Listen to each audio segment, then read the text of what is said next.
നമസ്തേ, പ്രീതാസ് ഗലറിലേക്ക് സ്വാഗതം. എല്ലാവരും സുഖമായിരിക്കുന്നു എന്ന് വിശ്വസിക്കുന്നു. സാധാരണ നമ്മൾ മാങ്ങ വെച്ചിട്ട് സ്മൂത്തി, ജ്യൂസ്, ഡെസേർട്ട് ഇതൊക്കെയല്ലേ ഉണ്ടാക്കില്ലേ. ഇന്ന് നമ്മൾ മാങ്ങ വെച്ചിട്ടുള്ള ഒരു വെറൈറ്റി സ്നാക്കാണ്. ഓരോ ബൈറ്റും നമ്മൾ ആസ്വദിച്ചേ കഴിക്കൂ. അത്ര ടേസ്റ്റാണ് ഈ സ്നാക്കിന്. എല്ലാവർക്കും ഇത് ഇഷ്ടപ്പെടുകയും ചെയ്യും. എന്നാൽ നമുക്ക് സമയം കളയാതെ എത്രയും പെട്ടെന്ന് തന്നെ ഈ മാങ്ങ വെച്ചിട്ടുള്ള സ്നാക്ക് എങ്ങനെ ഉണ്ടാക്കുന്നത് എന്ന് നോക്കാം. നമ്മുടെ സ്നാക്ക് ഉണ്ടാക്കാൻ വേണ്ടിയിട്ട് ഞാനിവിടെ 2 പഴുത്ത മാങ്ങ എടുത്തിട്ടുണ്ട്. ഇത് മുഴുവനായിട്ട് ഞങ്ങൾക്ക് ആവശ്യം ഉണ്ടാവില്ല, കാരണം ഇവിടെ 2 പേരേ ഉള്ളൂ. 2 പേർക്ക് കഴിക്കാൻ ഇത് മുഴുവനായിട്ട് ആവശ്യമില്ല. നമുക്ക് കട്ട് ചെയ്തതിന് ശേഷം എത്ര വേണ്ടെങ്കിൽ അതിനനുസരിച്ചിട്ട് എടുക്കാം. എത്ര ഉണ്ടെച്ചാൽ അതിനനുസരിച്ചിട്ട് മാങ്ങ എടുത്തോളൂ. മാങ്ങയൊക്കെ പെട്ടെന്ന് കിട്ടുന്നതല്ലേ. ഇപ്പം ഞാനിതാ അതിൻ്റെ തൊലിയൊക്കെ കളഞ്ഞ് കട്ട് ചെയ്തെടുത്ത് കൊടുത്തിട്ടുണ്ട്. മുഴുവനായിട്ടും കട്ട് ചെയ്തെടുത്തില്ല, ഇതാണ്ടില്ല 2 പീസ് കട്ട് ചെയ്തിട്ടില്ല. ഒരു 1.5 മാങ്ങയാണ് എടുത്തിട്ടുള്ളൂ.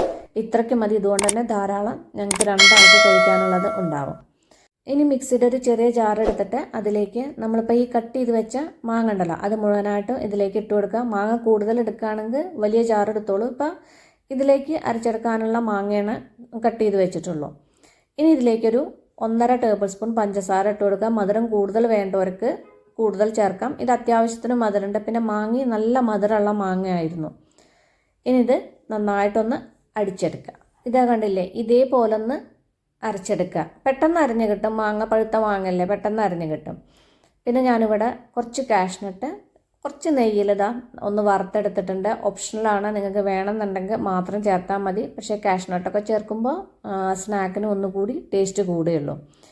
ഇനി ഇതുപോലത്തെ ഒരു സിപ്ലോ കവർ എടുക്കുക. അതിലേക്ക് നമ്മൾ ഈ വറുത്ത് വെച്ച കാഷ്നട്ട് ഇതിലേക്ക് ഇട്ട് കൊടുക്കുക. പിന്നെ അതിന് ശേഷം ഇതുപോലെ അടച്ചതിന് ശേഷം ചപ്പാത്തിക്കോല് വെച്ചിട്ടോ എന്തുണ്ടെങ്കിലും വെച്ചിട്ട് ഇതേപോലെ ഒന്ന് അടിച്ചിട്ട് ചെറുതാക്കിയിട്ടൊന്ന് പൊടിച്ചെടുക്കുക. ഒരുപാട് നൈസ് ആവണ്ട, എന്നാലും ഇതാണ്ടില്ലേ ഇതുപോലൊന്ന് പൊടിച്ചെടുക്കുക.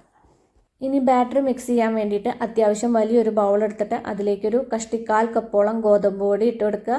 പിന്നെ ഒരു 1/4 കപ്പ് കോൺഫ്ലോറും ചേർക്കുക. ഇനിയിപ്പോൾ നിങ്ങൾക്ക് ഇത് രണ്ടിനും പകരം മൈദ ചേർക്കണം എന്നുണ്ടെങ്കിൽ മൈദയും ചേർക്കാം. പക്ഷേ കോൺഫ്ലോറും ഗോതമ്പ് പൊടിയൊക്കെ അല്ലേ നല്ല ഹെൽത്തി ആയിട്ടുള്ളത്.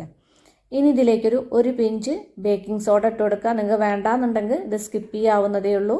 പിന്നെ ഈ മാവിലേക്ക് ആവശ്യത്തിനുള്ള ഉപ്പ് കൂടി ഇട്ട് കൊടുക്കുക. ഞാനിപ്പോൾ ഇതിലേക്ക് കുറച്ച് ഉപ്പ് ചേർക്കുന്നുണ്ട്. വേണമെന്നുണ്ടെങ്കിൽ നമുക്ക് പിന്നെ നോക്കിയിട്ട് ചേർക്കാമല്ലോ. പിന്നെ ഇതിലേക്കൊരു 2 ടേബിൾ സ്പൂൺ റവ ഇട്ട് കൊടുക്കുക. വറുത്തതോ വറുക്കാത്തതോ ഏത് റവ വേണമെങ്കിലും യൂസ് ചെയ്യാം. ഈ റവയും കൂടി ഇട്ടതിന് ശേഷം ഇത് നേരൊന്ന് മിക്സ് ചെയ്തെടുക്കുക. ആ ബേക്കിംഗ് സോഡയും റവയും ഉപ്പൊക്കെ ആ മാവിൻ്റെ പൊടികളിലൊക്കെ എല്ലാ ഭാഗത്തും നേരെ പോലെ ആവത്തക്ക രീതിയിൽ ഒരു സ്പൂൺ കൊണ്ടോ വിസ്ക് കൊണ്ടോ മിക്സ് ചെയ്തെടുക്കുക. അല്ലെങ്കിൽ അരിപ്പല്ലേ അതുപോലെ അതുകൊണ്ടൊന്ന് അരിച്ചെടുക്കുക. ഇപ്പം മാവൊക്കെ നേരെ മിക്സ് ചെയ്ത് കഴിഞ്ഞിട്ടുണ്ട്. ഇതുപോലെ മിക്സ് ചെയ്ത് കഴിഞ്ഞാൽ ഇതിലേക്ക് നമ്മൾ നേരത്തെ അവിടെ അരച്ചു വെച്ച മാങ്ങയുടെ പൾപ്പുണ്ടല്ലോ, ഇത് മാങ്ങയുടെ പേസ്റ്റ് ഇതിലേക്ക് ഒഴിച്ചു കൊടുക്കുക. പിന്നെ ഇതിലേക്കൊരു 2 ടേബിൾ സ്പൂൺ തേങ്ങ ഇട്ട് കൊടുക്കുക. ഒരുപാട് തേങ്ങയൊന്നും വേണ്ട, ഇതുപോലെ 2 ടേബിൾ സ്പൂൺ തേങ്ങ മതി. അതിനുശേഷം നമ്മൾ നേരത്തെ അവിടെ പൊടിച്ചു വെച്ച കാഷ്നട്ട് ഉണ്ടല്ലോ, ആ കാഷ്നട്ടും ഇതിലേക്ക് ഇട്ട് കൊടുക്കുക. അത് മുഴുവനായിട്ടും ഇതിലേക്ക് ഇട്ട് കൊടുക്കുന്നുണ്ട്. പിന്നെ ഞാനിവിടെ കുറച്ച് ബദാം വെള്ളത്തിലിട്ട് കുതിർത്ത് വെച്ചിരുന്നു. അത് ഓപ്ഷനിലാണ്, ഇതും വേണമെന്നുണ്ടെങ്കിൽ നിങ്ങൾക്ക് ചേർത്താൽ മതി. അത് ഇതാകണ്ടില്ലേ നൈസായിട്ടൊന്ന് കട്ട് ചെയ്തെടുത്തിട്ടുണ്ട്. അത് ഇതിലേക്ക് ഇട്ട് കൊടുക്കുക. ബദാമും കാഷ്നട്ടൊക്കെ എടുക്കുമ്പോൾ ടേസ്റ്റ് കൂടുകയുള്ളൂ, അതുകൊണ്ടാണ് ഇട്ട് കൊടുക്കേണ്ടത്. അല്ലെങ്കിൽ നിങ്ങൾക്ക് ഇത് രണ്ടും ഇല്ലെങ്കിൽ തേങ്ങ മാത്രം ചേർത്ത് കൊടുത്താലും മതി. ഇനി ഇതിലേക്കൊരു 3/4 ടീസ്പൂൺ ചില്ലി ഫ്ലേക്സ് ഇട്ട് കൊടുക്കുക. ചില്ലി ഫ്ലേക്സ് ഇല്ലെങ്കിൽ മുളക് പൊടി ചേർത്ത് കൊടുത്താലും മതി. ഈ ചില്ലി ഫ്ലേക്സും കൂടി ഇട്ടതിന് ശേഷം നേരൊന്ന് മിക്സ് ചെയ്തെടുക്കുക. മാവിൻ്റെ തിക്നെസ്സൊക്കെ നല്ല ലൂസായിട്ടുള്ള മാവാണെങ്കിൽ കുറച്ചുകൂടി പൊടികൾ ഏതെങ്കിലും കോൺഫ്ലോറോ ആട്ട ഏതെങ്കിലും നിങ്ങൾ ചേർത്ത് കൊടുത്താലും മതി. ഞാനിതിലേക്ക് കുറച്ച് മഞ്ഞൾപ്പൊടിയും കൂടിയും ചേർക്കുന്നുണ്ട്. അത് വേണമെന്നുണ്ടെങ്കിൽ ഒരു കളറിന് വേണ്ടിയിട്ടാണ്. ഒരു 2 പിഞ്ച് മഞ്ഞൾപ്പൊടിയും കൂടി ഇതിലേക്ക് ചേർത്ത് കൊടുക്കുന്നുണ്ട്. മഞ്ഞൾപ്പൊടിയും കൂടി ഇട്ടതിന് ശേഷം നേരൊന്ന് മിക്സ് ചെയ്തെടുക്കുക. ബാറ്റർ മിക്സ് ചെയ്തപ്പോൾ കുറച്ച് ലൂസാണെന്ന് തോന്നി. അപ്പോൾ ഞാൻ ഇതിലേക്ക് 1 ടേബിൾ സ്പൂൺ കോൺഫ്ലോർ കൂടി ചേർത്തിട്ടുണ്ട്. അത് വീഡിയോ ഓൺ ആക്കാൻ മറന്നതാണ്. അപ്പോൾ നിങ്ങളുടെ തിക്നെസ് നോക്കിയിട്ട് അതിനനുസരിച്ചിട്ട് മാവ് ഇട്ട് കൊടുത്താൽ മതി.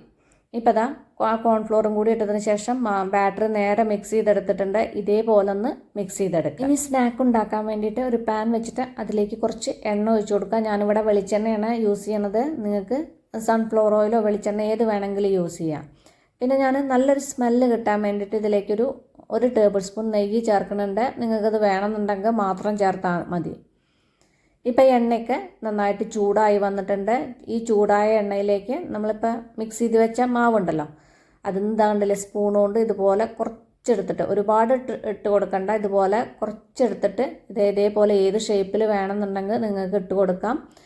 ഒരുപാട് കൂടുതൽ ഇട്ട് കഴിഞ്ഞാൽ നല്ല തിക്കായിട്ടാണെങ്കിൽ നമുക്കതിൻ്റെ ഉള്ളൊക്കെ വെന്ത് കിട്ടാൻ ടൈം എടുക്കുകയുള്ളൂ. അപ്പോൾ ഇതുപോലെ കുറച്ച് ആയിട്ട് ഇട്ടിട്ട് ഇങ്ങനെ ഇട്ട് കൊടുക്കുക. പിന്നെ സ്റ്റൗവിൻ്റെ ഫ്ലെയിം ഒരു മീഡിയം ഫ്ലെയിമിൽ, ലോ ടു മീഡിയം ഫ്ലെയിമിൽ വെച്ചിട്ട് ഫ്രൈ ചെയ്തെടുക്കാം. ഒരുപാട് അടുത്തടുത്തായിട്ട് ഇട്ട് കൊടുക്കേണ്ട, ഇതുപോലെ വിട്ടിട്ട് ഇട്ട് കൊടുക്കുക. അല്ലെങ്കിൽ തമ്മിൽ ഒട്ടിപ്പിടിക്കുകയുള്ളൂ.